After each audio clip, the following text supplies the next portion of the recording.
Caster.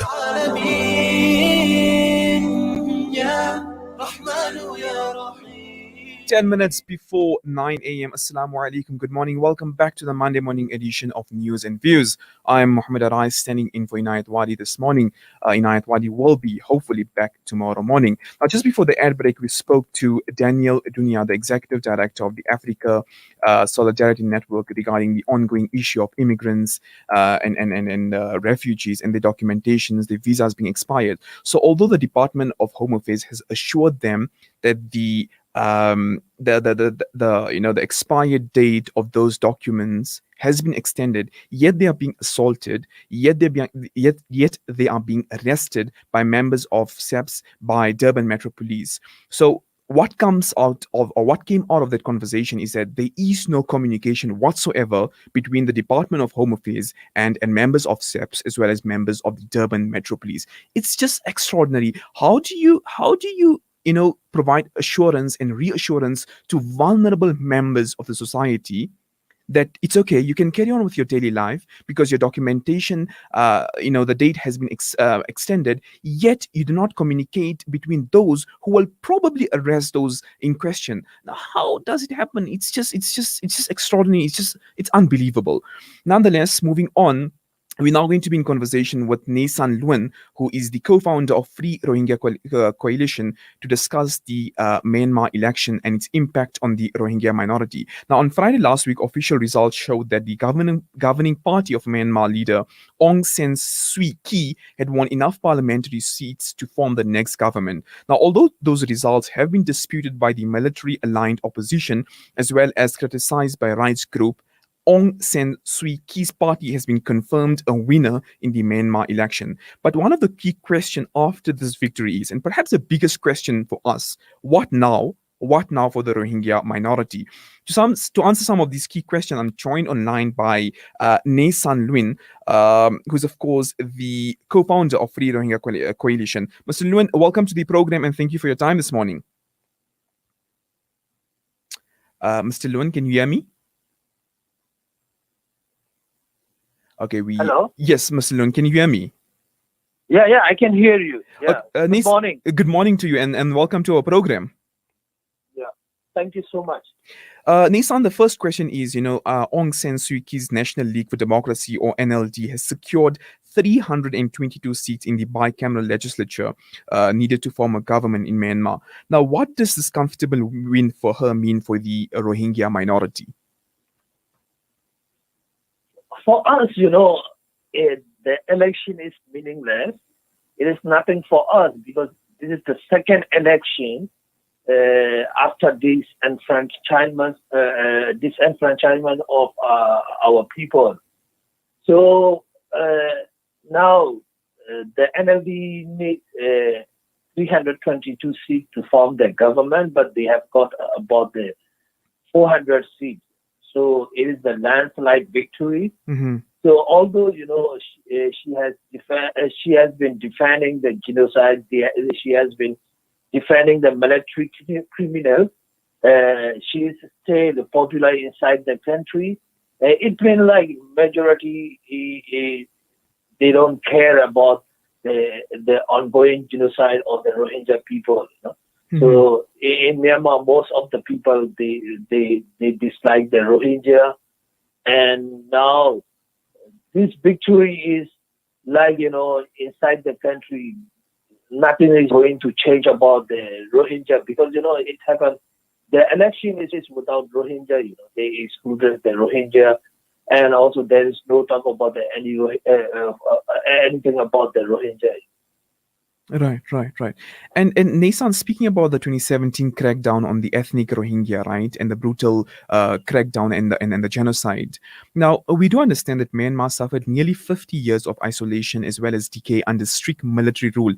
In fact, Aung San Suu Kyi herself had spent many years under house arrest before the general elections in 2011. In fact, even now, her government is required to govern with what one would call military involvement, particularly in the areas of security and defense. So would you say that this involvement by the military had been the initial cause of the brutal 2017 crackdown on the ethnic Rohingya minority?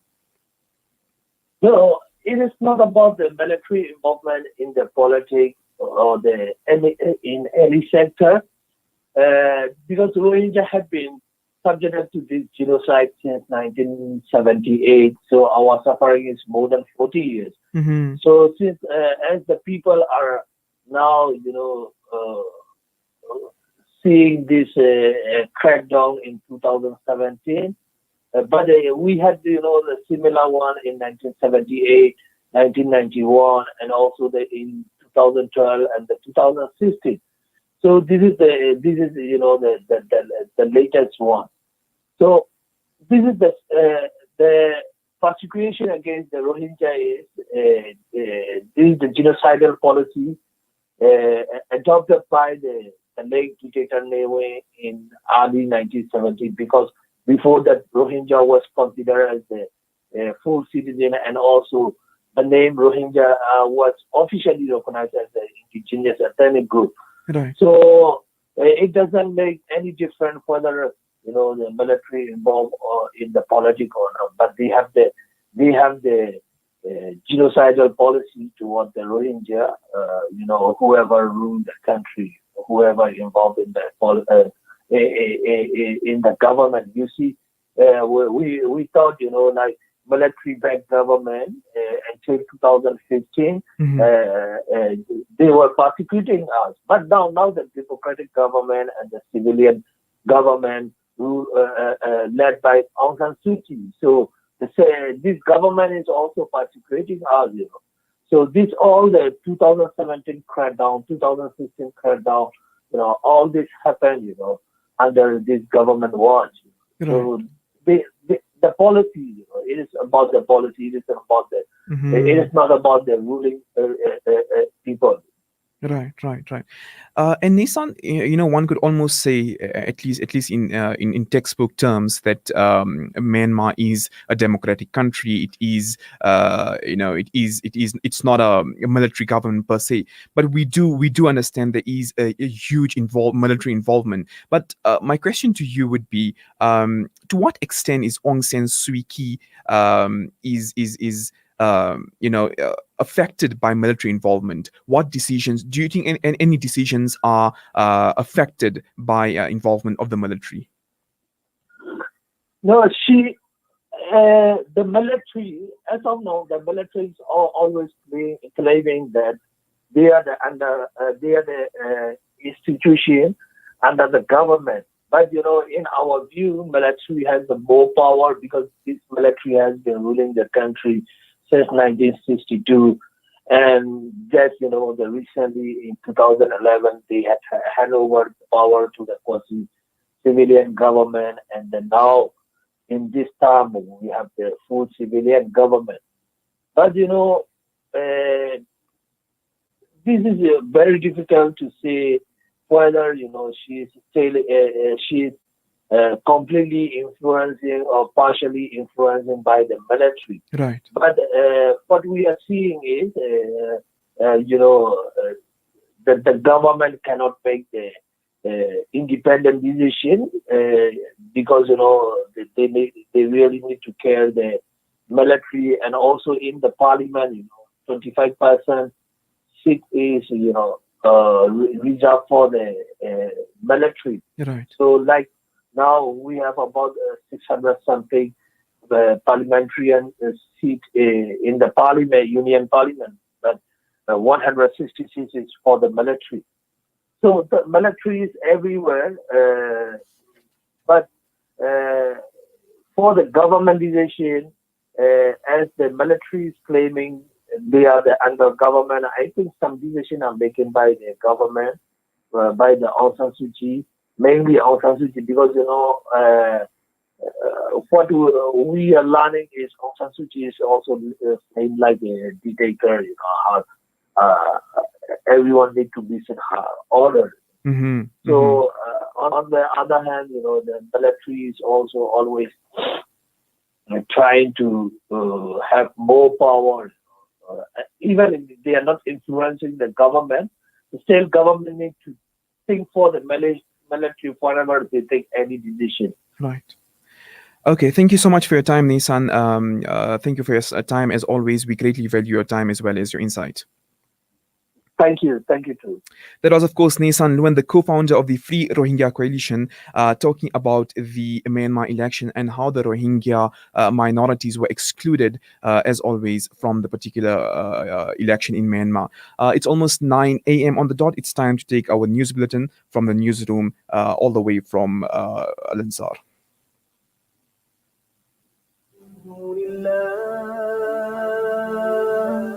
Allah loves me, Allah loves you, Allah loves righteous deeds. Left, right or wrong, I've made my choice. صراطا مستقيم. الحمد لله الحمد لله الحمد لله الحمد لله الحمد لله الحمد لله الحمد لله. In times of need, in times of strength, my Lord sets my heart free. I'm at peace when my fellow Muslim is there for me. Alhamdulillah, Alhamdulillah, Alhamdulillah, Alhamdulillah, Alhamdulillah, Alhamdulillah, Alhamdulillah.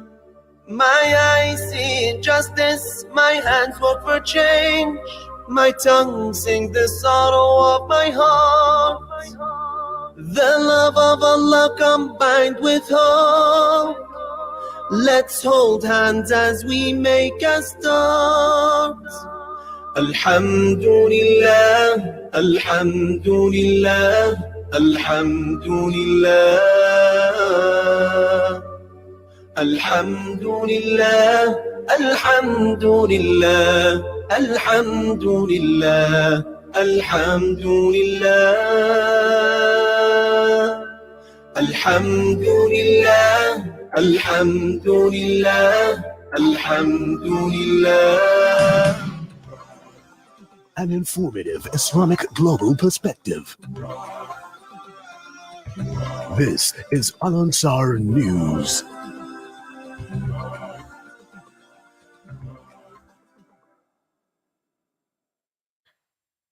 Breaking news at 9, the health department says that 1,842 new cases of COVID-19 have been recorded in South Africa, and US President Donald Trump seems to have implicitly conceded defeat to his Democratic rival Joe Biden, while claims that the presidential election was rigged.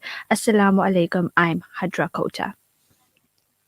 The health department says that 1,842 new cases of COVID-19 have been recorded in South Africa. The 35 new fatalities takes the death toll to 20,241.